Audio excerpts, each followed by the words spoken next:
অনেক সময় এমন হয় যে ঘুমোতে ঘুমোতে আমরা খুব গভীর ঘুমে আচ্ছন্ন হয়ে যাই, আর ঠিক তখনই মনে হয় আমাদের শরীরটা খুব ভারী হয়ে গেছে, হাত পা নড়াবার ক্ষমতাও থাকে না, জোরে চিৎকার করলেও কেউ শুনতে পায় না। তখন আমরা অনুভব করতে পারি যে আমাদের শরীরের উপর কেউ একটা আছে। ঠিক কিছুক্ষণ পর শরীর হালকা হয়ে যায়, আর আমরা মনে করি স্বপ্ন দেখেছিলাম, কিন্তু এমনটা নয়। এটা একটা ঘুমের জিন। এটা নারী পুরুষ দুজনেই আছে। খেয়াল করে দেখবেন, যখন আমাদের সাথে এমনটা হয় তখন শরীর খুব ক্লান্ত হয়ে যায়, ঘুম থেকে উঠে কিছু ভালো লাগে না, খুব অস্বস্তি মনে হয়। আসলে তখন আপনার শরীরেও ওই জিন দৃষ্টি করে।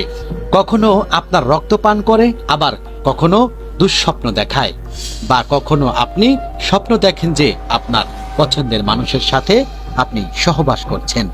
এইটা মেয়ে ও ছেলে উভয়ের সাথে শারীরিক সম্পর্ক করতে চায়, তাই শরীর ভার দেয়। তখন কথা বলা যায় না, হাত পা নাড়ানো যায় না। বিশেষ করে মেয়েদের বেশি খেয়াল রাখা উচিত। ঘুমোতে যাবার আগে ভালো করে চুল বেঁধে নিতে হবে, কারণ খোলা চুলে ওদের বেশি দৃষ্টি আকর্ষণ করে।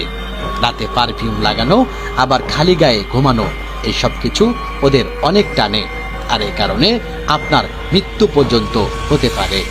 অনেক সময় এরা শারীরিক সম্পর্ক করতে সফল হয়, কিন্তু ভয় পাবার কোনো কারণ নেই।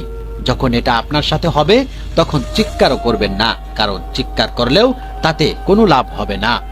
বরং যতক্ষণ না আপনার শরীর হালকা হচ্ছে ততক্ষণ নাড়াচাড়া করবেন। আমার প্রিয় বন্ধুগণ, এটা থেকে বাঁচতে হলে ভালোভাবে অজু করে এবং দোয়া কালমা পড়ে ঘুমাতে যাওয়াই ভালো।